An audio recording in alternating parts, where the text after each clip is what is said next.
Hello, clever people, and welcome back to my review of Spider-Man Homecoming. So Spider-Man Homecoming is about Peter Parker, who is a teenager in high school. He's kind of a misfit. He only really has one friend. And of course, he's Spider-Man. The events that happened in Civil War happen. And he's doing stuff around the neighborhood. He feels like he can do more, so he tries to do more. And he finds this Vulture guy, who's played by Michael Keaton, and they're developing these weapons that are ridiculously powerful, and he tries to get to the bottom of it, even when he's not supposed to. What did I think of Spider-Man Homecoming? So I walked into Spider-Man Homecoming thinking that I wasn't going to like it.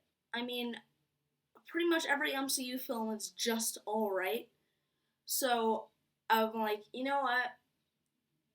I love the original trilogy so much, and I hate the reboot so much that even though this is getting good reviews, all the MCU movies get good reviews, and only some of them are just good. Most of them are just very mediocre or okay. So I was like, I don't think I'm gonna like this. I think I'm just gonna think it's alright, and because I love the original trilogy so much, I'm gonna compare it to the original trilogy, and I'm gonna like it less. I liked this more than Spider-Man 1. This is my second favorite Spider-Man movie. Spider-Man 2 is better, but that's kind of hard to top that. I loved Spider-Man Homecoming. I consider it to be the only great MCU film. Tom Holland is a fantastic Spider-Man. I'd say he's actually pretty equal to Tobey Maguire's. I thought that he did a fantastic job. Most MCU films are bad movies, but are entertaining enough, so I let it go. I consider this to be the most entertaining MCU film. I was entertained throughout the entire film more than any other MCU film. This really is a great year for superhero movies. We've got our first good DCEU film. Logan was fantastic, this is fantastic, and Guardians of the Galaxy Volume 2 was pretty good. I loved the action.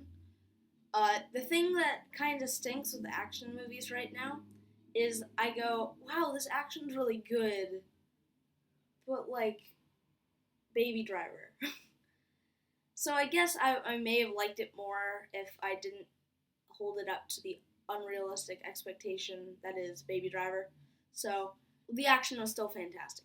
I know this sounds like I am completely biased against Disney, but I think that one of the reasons why this film was so great was because it felt the least like a Disney film. And it isn't like a Disney film because it is not Disney.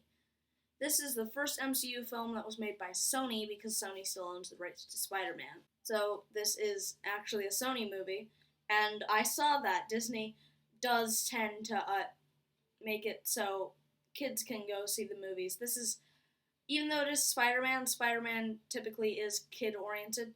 It's not as kid-oriented as any other MCU film. It's probably the least out of all of them. There are a lot of jokes that are on the raunchier side.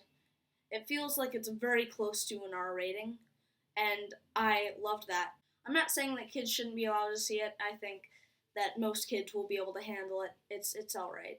But I thought it was the funniest MCU film, most entertaining MCU film, and just overall the best MCU film. I am saying MCU way too much. Also, the after credit scene is the best after credit scene yet. I don't want to spoil it, but see the film and find out. It'd be tough to think of something necessarily bad about this film.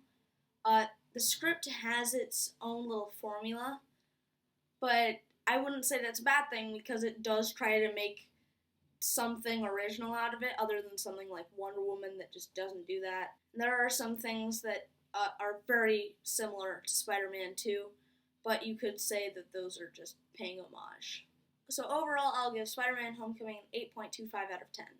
Films that I will be seeing this weekend are War for the Planet of the Apes and Wish Upon. Woohoo. Alright, so that concludes my review. I am Connor Gilbert.